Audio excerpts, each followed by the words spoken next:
Et si la vraie force d'un État ne venait pas du tout de là où on le pense? Aujourd'hui, on va plonger dans une œuvre politique aussi essentielle que surprenante. Un texte de Platon qui va complètement redéfinir ce qu'est le pouvoir. Les lois. Le dialogue commence comme ça, direct. Un mystérieux Athénien pose la question à ses compagnons de route, un Crétois et un Spartiate.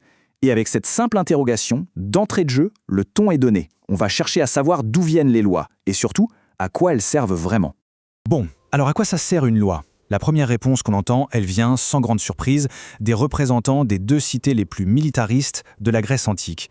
Et leur vision des choses, à première vue, elle paraît assez logique. Pour Clinias, le Crétois, c'est simple. C'est même brutalement simple. Pour lui, le monde est dans un état de guerre constant et naturel.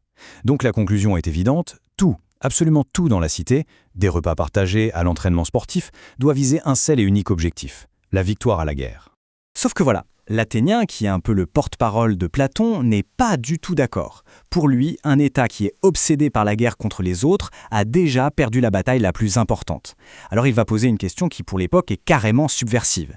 Et si le vrai but des lois, ce n'était pas de gagner des guerres, mais de cultiver la paix et la vertu à l'intérieur de chaque personne? Et c'est là que tout bascule. L'argumentation change complètement de direction. Platon nous dit en gros, arrêtez de regarder l'ennemi au-delà des frontières. Le conflit le plus dangereux, il est beaucoup plus proche que ça.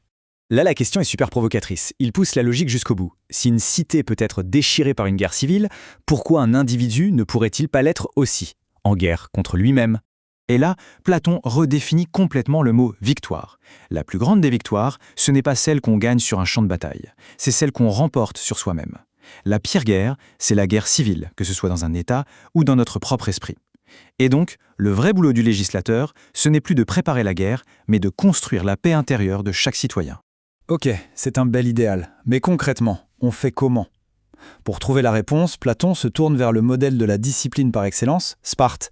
Et ce qu'il va y trouver, c'est une faille énorme et complètement paradoxale. Faut dire que les Spartiates, sur la résistance à la douleur, c'étaient les champions du monde. Leur méthode d'entraînement était légendaire, voire brutale, des combats à main nue, des épreuves de survie, pieds nus dans la neige. Bref, tout était fait pour fabriquer des guerriers qui n'avaient peur de rien. Et c'est justement là que Platon porte le coup de grâce. Il dit que ce courage-là, il est incomplet. Il est, je cite, « boiteux d'une jambe ». En gros, il sait résister aux attaques qui viennent d'un côté, la peur, la douleur, mais il est totalement sans défense face aux attaques qui viennent de l'autre, le plaisir et la tentation. Parce que, soyons honnêtes, un citoyen qui peut affronter une armée mais qui s'écroule devant la flatterie ou l'appât du gain, il n'est qu'à moitié formé. Du coup, la vraie question c'est, comment un État peut-il entraîner ses citoyens à vaincre le plaisir? La réponse de Platon est pour le moins inattendue. Pour créer des citoyens vraiment complets, Platon propose une solution en deux parties. La première est une vision assez profonde de l'éducation. La deuxième, alors là, accrochez-vous bien. D'abord, l'éducation. Et elle doit commencer dès le berceau. L'idée est d'utiliser le jeu, la musique, la danse pour enchanter l'âme de l'enfant. Le but, c'est qu'il apprenne à aimer ce qui est bien et à détester ce qui est mal de manière instinctive, presque sans s'en rendre compte.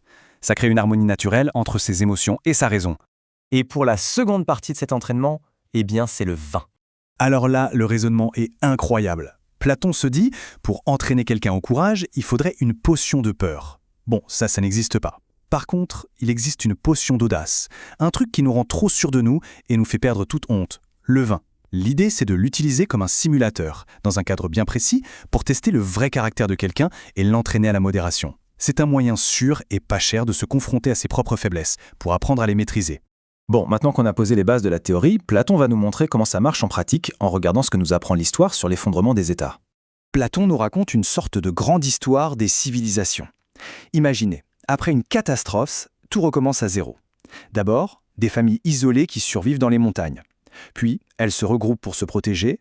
Et enfin, elles descendent dans les plaines pour bâtir de grandes cités avec des gouvernements complexes.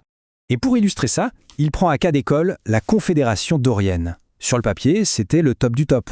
Une alliance de 3 royaumes frères, des chefs héroïques, une armée imbattable, des lois communes, bref, le genre de construction politique qui semblait indestructible.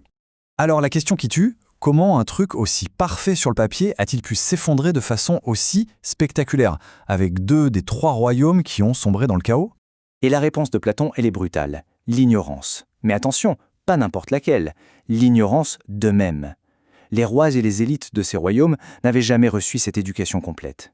Ils savaient encaisser les coups, peut-être, mais ils étaient totalement incapables de résister à leurs propres désirs, de pouvoir, de richesse, de plaisir.